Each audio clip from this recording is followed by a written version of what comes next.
నమస్తే welcome to 6 TV నేను Radhika details చూస్తే బీఆర్ఎస్ పై తెలంగాణ మంత్రి పొంగులేటి శ్రీనివాస్ రెడ్డి మరోసారి తీవ్ర విమర్శలు గుప్పించారు. రాష్ట్ర విభజన తర్వాత హౌసింగ్ డిపార్ట్మెంట్ అనేదే లేకుండా చేశారని మంత్రి మండిపడ్డారు. 10 ఏళ్ల బీఆర్ఎస్ కాలంలో కనీసం 10 లక్షల ఇళ్లైనా కట్టాల్సి ఉండేదన్నారు. గృహ నిర్మాణంపై కేసీఆర్ తీవ్ర నిర్లక్ష్యం చూపారని ఆయన ఆగ్రహం వ్యక్తం చేశారు. ఖమ్మం జిల్లా పలు మండలాల్లో పర్యటించిన పొంగులేటి శ్రీనివాస్ రెడ్డి రాష్ట్ర గిడ్డంగుల సంస్థ నిర్మించనున్న 9700 మెట్రిక్ టన్నుల కోల్డ్ స్టోరేజ్ నిర్మాణానికి శంకుస్థాపన చేశారు.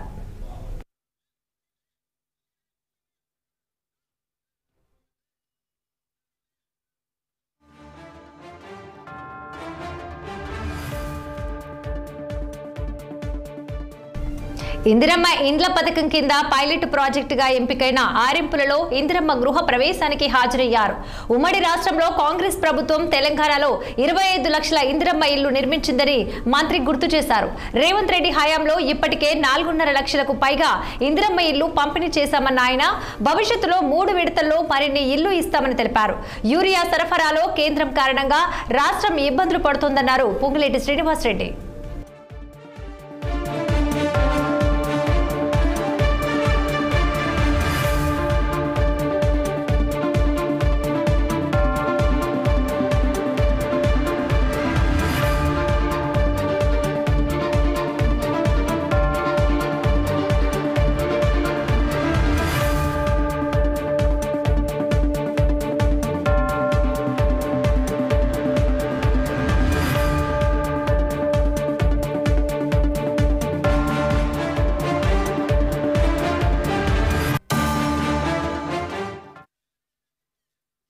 సంతోషం, చాలా ఆనందం. ప్రతి మనిషికి ఎన్ని సంవత్సరాలు మనం బ్రతికామో, ఎన్ని సంవత్సరాలు బ్రతికి నా కుటుంబ సభ్యులకి ఏమి సంపాదించామో, ఏమి పదవులు అనుభవించామో అనే దానికంటే ప్రతి మనిషికి జీవితంలో ఒక తృప్తి, మానవ జీవితానికి ఒక అర్థం పరమార్థం.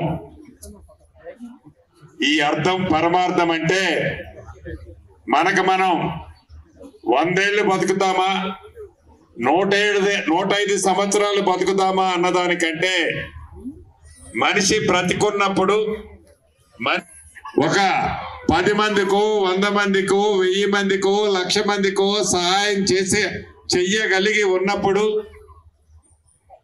తన అధికారాన్ని తన స్వార్థం కోసం కాకుండా